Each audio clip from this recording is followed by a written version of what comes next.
Hi and welcome to another episode of From the Finchale, and I'm delighted this week to be joined by former Durham seamer and current England one-day international bowling coach Neil Killeen. Neil, how are you, mate? Yeah, good. Thanks, Matt. Thanks, Ash. Thanks for inviting me on. It's nice to talk to you.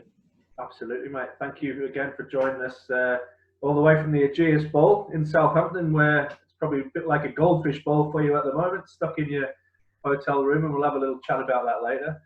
But we'll just, as usual, mate, we'll just go through kind of your early background in cricket and what got you started and through your Durham career, and then we'll have a little natter about how that's progressed through into your excellent coaching career so far. Yeah, cool. Killer, where did cricket start for you? So how did you get involved, and what was your first cricket club? Cricket for me started at Anfield Playing Cricket Club. That was where I lived, in the village where I lived at Anfield Playing, and it was a bit of a strange one, really. Cricket, I never really was into really many sports until I was about 12, and somebody saw me. We used to have a competition in the schoolyard, throwing the cricket ball competition. And one of the sports days, I threw it out the schoolyard and straight through the window on the old people's home across the road. And somebody said, "Have you ever thought about playing cricket?" A couple of my mates played, so I went along. And to be honest, I was absolutely useless. It was had no coordination, couldn't hit the ball, but I quite enjoyed the crack in the atmosphere and sort of stayed involved. And from then on in, we had one of your fellow countrymen was our overseas player, a guy called Troy Cooley. Yeah. And Troy kind of taught me how to bowl, really. And he got me bowling and kind of went from there, really. The year after, I kind of progressed quite quickly into Durham's under-13s, and the rest's kind of history. Brilliant, mate. Great stuff. So from, like you said, you were a late starter. Any other, you've mentioned there you weren't really that keen on any other sports. Was there anything that kind of... I played football as well, sort of about the same sort of time. I suddenly kind of got into sport and started playing a bit of football. And then I also got into athletics through the throwing side of things. So javelin was my sport. That's what I kind of was really well into. I was training with the county squads, and I went into the English Schools Championships, won a bronze medal at the English Schools Championships, and just missed out on the kind of Youth Olympic qualification for that. But I tore my arm the same year. I think that was about when I was 15. And because of that, I couldn't throw, but I could bowl. Right. And that allowed me still to continue with my cricket. So my cricket kind of kicked on, whereas the athletics then took a back seat, and then I just carried on from there. Fantastic. It's great there that the multi-sports, I think, again, is so important for kids and their development in different ways. And you mentioned there your javelin. We personally have seen you bowl for quite a lot of time. We can see a bit of javelin work in your bowling action and things like that, and into your latter years with a couple of cheeky leg spinners in club cricket as well. Yeah, I definitely encourage kids at the moment to try and play as many sports as they can. It's great for their sort of movement, balance, all round sort of proprioception across all sports. And I think nowadays sort of kids tend to spend too much time sitting looking at screens like this, playing Xbox, playing PlayStation. And look, I'm all for technology. I'm one of the biggest gadgets persons going, but I think kids spend too much time in the house now. They don't get out there. They don't climb trees. They don't fall out of trees and learn how to land. They don't climb walls. They don't throw stones at milk bottles. Not that I'm saying I ever did that, but I did. And they just don't do that as much anymore. And like I said, I think that because of that, a lot of them develop a lot later now. Yeah. And they've got to get into kind of clubs and things like that to be taught how to throw, to be taught how to run properly. And it's sad that they were kind of gone like that a little bit, but it's just the way that the world is at the moment. Yeah, absolutely. So, late developer, and like you said, you've developed from club cricket into the county system quite quickly. How did that become about? So, were you identified at club cricket, or did you go for trials? Yeah, we had trials at sort of at the McEwen Centre down at Hortley Spring there, just down the road from where you sat at the moment. Yeah. And I kind of got involved with the age groups, played county 13s, played county 14s, and then got picked North of England 15s for the Bunbury Festival. Went along to that, did really well in that, played England 15s. Was still starting to get involved with Durham in their sort of senior stuff, really training with them in the winter. Yeah. And then kind of out of the blue in February 92, I got a phone call from, I actually got called into the headmaster's office at school. And I thought, oh, geez, what have I done here? Yeah, I thought one of those stones that I'd been thrown, I must have gone through the wrong window. But it was, no, he called me in. He said, we've had Jeff Cook on from Durham County Cricket Club. He said they've had a bowler go down with an injury, which was John Wood. Right. He went down with an injury, and it was Durham's first ever pre-season tour to Zimbabwe. And he said they'd like you to go. And I was like, wow, that's like kind of everything I've kind of dreamt of really for the last few years. Just got into cricket, saw Durham were becoming first class, decided that was something I wanted to kind of pursue. And he said, look, we don't think you should go because you've got your GCSEs. And I was like, right, all right, thanks for the advice, but yeah, I'm off. See ya. And I went. There's a lovely photo actually. Somebody sent me a Jeff Brown. The journalist sent me it not so long back when we were going to Zimbabwe again this pre-season. He sent me the picture of me in my Durham hat with my cricket coffin, with all my revision books in the bottom of that cricket coffin.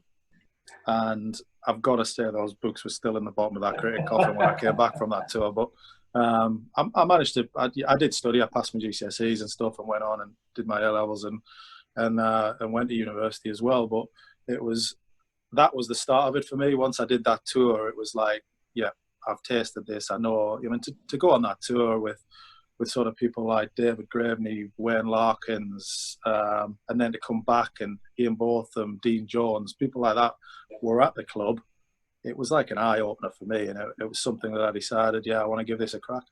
Yeah, amazing stuff. And that journey still continues to this day. So although you retired a few years back, you're still very much part of the furniture in the club there as head bowling coach. And are you classed as assistant coach as well at the moment? Or? Yeah, I'm assistant head coach, bowling coach now. So it's, that's something which I'm very proud of to have the long sort of history that I've got with the club. Having played met my first class debut in 1995 to retiring in 2010 was a long stint, and I was lucky that things worked well for me, and that the club sort of showed faith in me throughout all that time. And then I decided in 2010, along with Jeff Cook, that the time was right to retire. I had an opportunity to go and coach with the Netherlands team in the 2011 World Cup as assistant coach. And it was too good an opportunity to turn down for me. So I went with them, came back, and sort of took a part-time position initially with Durham. Did some private stuff, did a part-time position. I've always had a bit of a hand in working with some of the England youth bowlers as well. And then things have just developed from there. And I'm currently doing what I'm doing.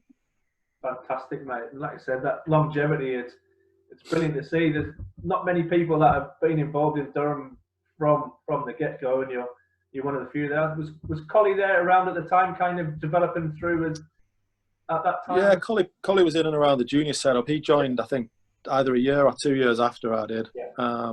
And then he's not there now, so he'd be the only other one that was around that sort of length of time, really. Brilliant, absolutely fantastic, mate. So, highlights for playing for Durham. Obviously, being around the club for so long. Talk me through some of your highlights in representing us. Obviously, making your debuts was one of my big highlights. I was fortunate enough, or unfortunate enough, as some might say, to make my first class debut against the full West Indies side at Riverside. That was a special day for me, and one that I kind of hold in high esteem. It's I've got the shirt, the jumper, everything in a frame on my wall, and it takes pride of place. It's but to walk out against, you've got Brian Lowry, you've got Ian Bishop, you've got, I mean, Kirtley and Courtney weren't playing, but they were on the sidelines. You've got Richie Richardson was there. I mean, all of the guys that you've kind of watched for the last few years as kind of idols, really.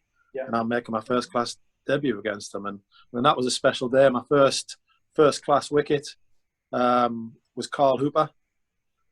So I'd like to say bounced out. I'll be totally honest. It was a long hop that was caught at fine leg, but I'll take it. I mean, that was brilliant. And then not long after that, I played my championship debut, which was against Northampton, and managed to pick up Alan Lamb as my first championship wicket. So two wickets that I kind of hold in real high esteem, really. That was, I mean, going on from there, I've got to be honest, the next one was probably getting my county cap. So being awarded my county cap after sort of a number of good seasons and sort of years service. Yeah. And then I never thought I was going to actually win anything with Durham. We were the whipping boys for a long, long time. And then 2007 came along, and we started to put together a side, and we had some fantastic players had come in and around the fold in Dale Benkenstein, Michael DiVenuto, Gareth Breeze, Callum Thorpe. We had a side which ran itself. Otis Gibson. I mean, alongside that, we had a number of different England players. Liam Plunkett, Collie was about. Graham Onions was there. Phil Mustard, Kyle Kurtzer. That side that we turned out for that final was phenomenal. And we were underdogs. Everybody at Hampshire had certainly written us off. They'd already organised an after party in London.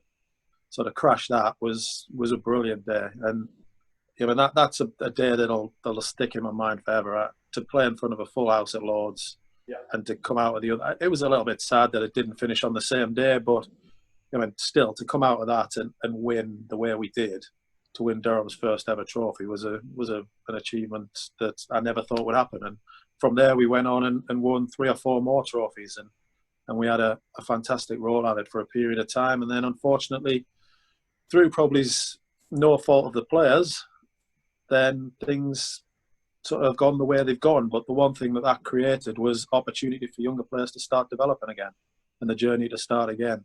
But highlights for me were certainly those 3 things. And then from a coaching point of view, my highlights so far have been, I did the 2011 World Cup with Holland. To go out there in India and hear the noise and volume and we played against India in Delhi. Wow. And it was Sachin's last game. Wow, okay. And to hear the noise when he came out I've never heard anything like it. I've been at cup finals at Wembley. I've been at big sporting events. It was nothing compared to that day when he came out. And to be part of that and be on the sidelines was again another day that I'll never forget. And then getting involved with England. This for me being down here, I've done a lot of coaching with England and with training camps and things like that. But this is to be involved in my first series is again another achievement and something which I'm proud of. And rightly so. It's a good recognition for a lot of years of hard work, and you're now in a place where you want to be, and you've had that little taste, and hopefully there's more of that to come in the future. Hopefully, yeah. It's something which it's nice to get your feet under the table, as they say, but still a lot of hard work to go. I've still got a lot to learn. You come down here and you see some of the way that these guys operate, especially the players. The levels of skill now is gone to another level. Yeah. It's like you see the way these guys practice, how precise they are, the way they hit the ball, the way they nail their skills when they bowl, and the way that they field and throw themselves around. It's no surprise that we're world's best. The way these guys go about their business day in, day out is phenomenal.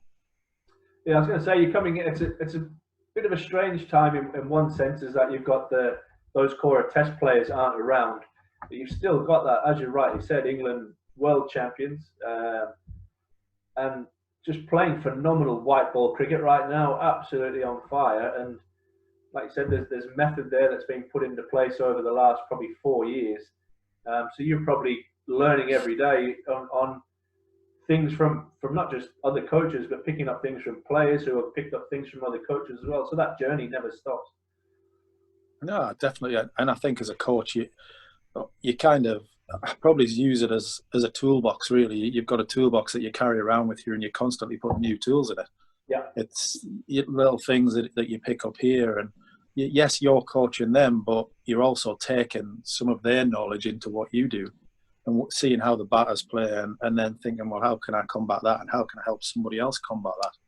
it's a constant learning process, and you never know what's around the corner from a cricketing point of view. The game changes. It's so fast now that it's changing all the time, and I think kids coming through, if I think back to kind of when I first started in those days, when I was starting to get into the game, and you were practicing just ball line and length, you were practicing just play straight, high elbow, all of the stuff, which was right at the time. It was all the basics which you need. And you now see the guys coming through, and the way that they reverse sweeping balls, the way that you're getting balls to reverse swing, the way that you're getting balls to, the slow ball varieties that are coming out now. And in the field, you see them stop things and catch things that you think, geez, how are they doing that? Yeah. But it's because these guys are athletes. They are, that they're fitter, faster, stronger, longer. They do that all day, every day. They train, they work so hard to be the players that they are. So it's no coincidence. And I think that's the biggest lesson that any youngster can sort of take from watching modern day cricket, is how hard these guys work. Yeah, absolutely. No, probably better exponent than that than our own Ben Stokes there is absolute freak of nature when it comes to his abilities. But he probably wouldn't have that ability if it wasn't for the amount of hard work that he puts in behind the scenes, and that's the things that people don't see. No, without a doubt. He deserves every bit of success that he's got over the last couple of years. He's a phenomenal trainer, and he's a guy who's worked out his game. Don't get me wrong, he's been through his ups, he's been through his downs. Yeah. But he's come out the back of that and worked out, right, I've got to be better. Yeah. And to be better, I've got to work harder. And he works, but what he does is he works smart. So it's not about hitting 3 million balls in a net and running 15 laps. He trains smart. Yeah. And trains precise.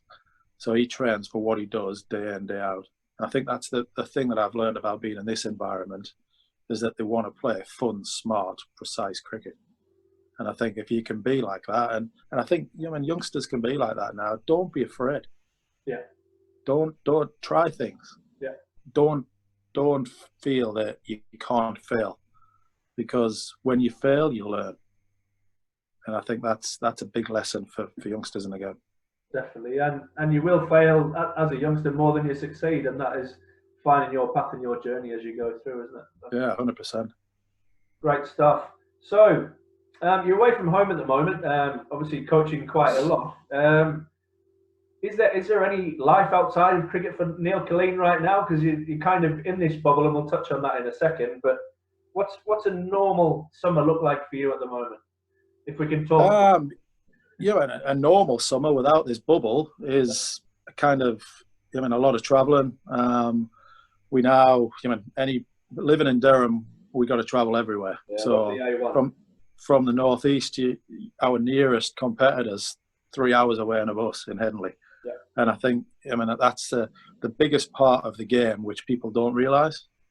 These guys, yes, they're playing on the field, and they're playing 4 days on the field, and then come off, and then they're travelling and playing more days. And then they've got training in between. Yeah. That is the hardest bit of the game. So for me, it's about being at games all over the country, 3 different formats of cricket normally. So we travel around, but then for me, it's also about trying to get around and seeing what's next as well. So seeing the second team guys and the academy guys and even the age group guys as well. I've got a vested interest in the age group guys, but it's something which I think is important for all coaches to know what's coming through and how we can sort of start to fill our gaps. But the summer's a busy time, without a shadow of a doubt. You don't see your family a lot, and when you do, you kind of don't necessarily want to do the things that they want to do. But that's the strength, and without sort of sounding too sort of soft in a way, then without my family, I wouldn't be where I am now. They're the ones that have given me support through the whole of my career from day one. Yeah. From my mum and dad kind of running me around everywhere to now to my wife Claire and the kids kind of supporting everything that I do. And it's without that you can't succeed in life. I know we mentioned Stokesy before, but he was also a big family man. He puts a lot of his success down to the support he gets, and I think that is the hard bit of the game. it's coping with being away and coping with that not being the norm as such. Yeah. And I know you've experienced it and done it and travelled around as well. And some people really struggle with that. And I think it's one of the big parts of the game as a coach is kind of identifying people who do struggle with that and getting around them and being able to sort of include them in things and not letting them just sit in their rooms and stew whilst you're away. And I think that's the skill of a coach and a coaching team. Yeah, fantastic. Great insight there. So, and just touch on your young fella as well. Young Mitch is starting off his own journey, starting off his academy this year. How's he going? Yeah, man, it's been a bit of a family occurrence. You know, my eldest sort of stepson Johnny played on the academy as well, and he decided that it wasn't for him, which I mean, if that was his choice, and he decided to go down a different path. But yeah, I've got Mitch at the moment. He's coming through at 15, and he's cricket crazy, and he's doing all right. Yeah, he's enjoying it. He loves the game, which is the first part of it. Yeah. And he wants to succeed. He's working hard. He played at the weekend. He's played 2 games now this year for the academy, so he's not on the academy as such yet. But hopefully, if he keeps working the way he is, that might happen. But it's been nice. Managed to play a game with both him and Johnny last year. First game of the season, all 3 of us on the same side, so that was fun. But Mitch is starting to get a bit quick for me now, so I'm not sure I'm going to practice against him too often. Yeah, he's in my group in the league competition, so I might just slide even a little bit further down the order now. Seeing him, he's probably got a few on me over the years, that's for sure. Right, okay. So, we'll move on. We'll talk about our ex-Durham teammates now. So I'll just run through a series of questions, mate. Yeah, cool. Over your career. So, nice, easy one to start with. Some of your favourite grounds to play on. So you can talk about some in the northeast potentially, and then maybe some on the circuit as well. Favourite grounds in the northeast. Oh, let's have a think. Well, obviously I started Anfield playing, so I mean I love playing at Anfield playing. I actually live on the boundary, so my house is literally the cricket field fence is my garden fence. So that's the place that'll always hold dear in my heart. I don't actually play there now. I've moved down the road to Burnerfield. We went down there to help them out and develop them through. And that's a fantastic ground as well. New ground, new facilities, and they're just going from strength to strength down there. So hopefully they can keep doing that. And so that from a club point of view, they're probably, Anfield playing is definitely my favourite ground. I always enjoyed playing there. Very, very good wicket. Groundsman Kev does a fantastic job up there, and he's so I'm hoping that they're going to stay there. There's rumours that they may move, but fingers crossed that doesn't happen and the club stays where it is, but we'll see what happens with that. County grounds are a tricky one. Obviously Riverside, it was great for bowlers back in the day. I've got to be honest with that. It was it gave us a bit of help, and batters hated coming up and batting on it, so it was nice to play. Around the circuits, love going to Worcester. That's always been one of my favourites. And to play at Lords is just something else, something special. You know, in international grounds, the ones I've been around internationally, MCG's got to take the pride of place for me. It's phenomenal ground, absolutely phenomenal ground. So yeah, they're probably the best ones for me. Fair choices, Paul. Right, so nicknames. Now you are a man who is known by many names. Some of my favourite names as well, to be honest. So run me through your nicknames, mate.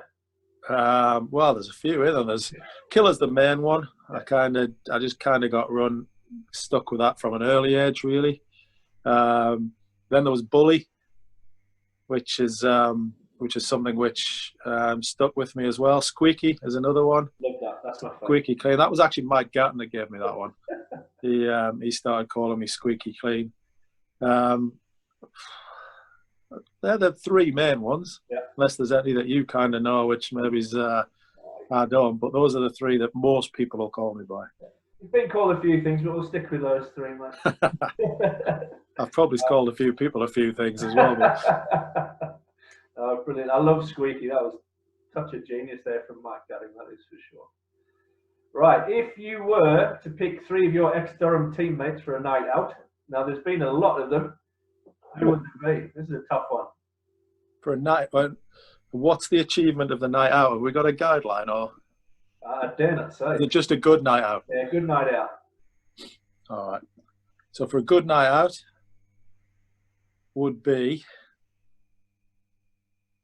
Harmy, would be top of my list for a couple of reasons. One, he'll help me put a few away when I'm struggling because I'm not the best drinker. Yeah, he'll slide a few his way. And if there is any bother, I'm sure he'll sort that out as well. Been known. There's a few across the day who's sort of slid along. Gordon Mutchell. Yeah, good egg. Muchie's just a live wire. So if everything was going quiet, Muchie would start it up again. So I think Muchie would be up there. The third one. And I tell you the third one, if it's going to be a real raucous night, I'd take Jimmy Mayer with us as well. Yeah, loose. He's it's a tough call between him and Phil Mustard. Colonel could be, if Jimmy couldn't make it, we'll slide Colonel in there. Yeah, it's a good crowd. Because you never quite know what you're getting with Colonel. No, definitely not. Definitely not. He might get a mention here shortly as well. So if you were in a team, a quiz team of 4. Well, he's not in that. Well, there you go. Pick me 3 who you're not having in your team. Well, Colonel's definitely not in it. That is for certain. 100%. Let me think. Who else is not in that? Oh, Mark Davies. Not the first time those two have been mentioned, I'll say. Yeah. Devo definitely wouldn't be in that. Good value, Bob. Yeah. Let me think. Who would be the next one? Who's not in that that any of the current players? Can you throw any of them under the bus that you coach at the moment? They're actually quite an intelligent bunch, this lot. They're pretty switched on, I must admit. I'd probably say Matthew Potts, but he's actually a really clever lad. Yeah. But from a common sense point of view, he's not. Yeah. So I'm not sure he'd be in my quiz team either. Yeah, I know where you're coming from there. Known Potsy since he was a young fella. Good stuff. Who's the tightest, mate? One of your ex-teammates would be the last bloke to get around him. Well, it's an easiest question you've ever asked me, that. Graham Onions. He's probably been mentioned before as well. Not the first time he's been mentioned. I'll tell you who's copped a little bit from the current players is Gaz Hart as well. Well, yeah. He's typical tight South African, isn't he? So he's putting it all, stashing it all away. But Gaz has bought me a couple of coffees, so I'll let him off. Right, fair play. Yeah, Bunny's been mentioned, a few times. Ebenezer Scrooge. Yeah, absolutely. And would fully admit it, he'd probably, if I was to interview him on this, he'd probably say himself as well, to be fair. Righto. Last couple of questions, mate. If you won the lottery and I whacked a couple of million in your bank, what would be the first thing you'd spend your money on? The first thing I'd spend my money on, I'd look after my family. So I'd make sure all the members of my family were looked after and taken care of. That would be closely followed by my best mates. So they'd be looked after. And to be honest, I'd probably invest. I'd make sure that my local cricket club, Anfield Plain, was going to stay exactly where it is. And then if there was enough left over, I'm sure Durham would get something in some format. What a guy. No holidays, no cars for Killer. He's just giving it all away. Well, I'm not travelling on a holiday at the moment because I don't want to catch COVID. And cars, I'm pretty good at changing them anyway. So I've heard you've got a new one on the go now as well. Yeah, there's a new one moving around at the moment. So I do get bored very quickly with cars. Loves a new car. Right, last question, mate. If there was an actor to play Neil Killeen in the life of Neil Killeen, who would the actor be? Who would the actor be? Well, I've never thought of this before.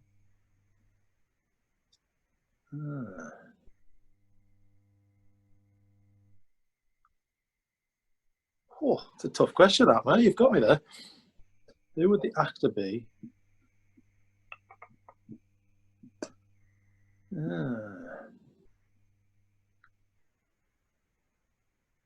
Somebody like... Oh, here we go. I'm going to say Stallone. Excellent. I love that quality. I'm going to say Stallone. Just because he's a bit of a fighter. Not just because of the Rocky movies, but Yeah. I mean, I think if you read his life story, he's kind of worked his way through and from fought for what he's got, and I mean, I kind of think that kind of associates with me and the person that I am and the character that I am, really. Love that. You've thought about that pretty quickly there. That's quite deep, Kill. Yeah, no, it's something. I definitely think that would be a goal. I wonder what he looked like with a shaved head, bowling some little beat. Well, plus I don't think he's ever done a role with a shaved head, so that'd be interesting to see, wouldn't it? Absolute quality. Right, Kill, we're going to leave it there, mate. I'm going to let you nick off because you're obviously in the bubble there, and you'll have set meal times, etc. to get. Yeah, we got set everything times in here, so I've got to basically find my mask wherever I've put that. I would have put that on if I could have found it, but I've got a surgical mask to put on. I've got to put my name tag on because it's got a tag which literally registers wherever I go. Really? So it can tell you how many times I've dropped the kids off every day and things like that. It's and from there on in, I follow the blue arrows till I find the food, and then follow the yellow arrows till I get back to my room. Yeah, brilliant. Well, mate, really hope you enjoy the one-day series coming up. I think it's a brilliant opportunity for you. Hopefully England get the chockies there. I'm sure you will put on a good show and enjoy life back out of the bubble, mate, when she gets out. Hope so, mate. Yeah, hopefully things go well down here for the rest of this trip, and then hopefully I'll catch up with you for a beer at Washy when we're doing a field play up there. Sounds like a plan, mate. Take it easy, Kill. Thanks for Okay, pal. Take care. Thanks for that. Cheers.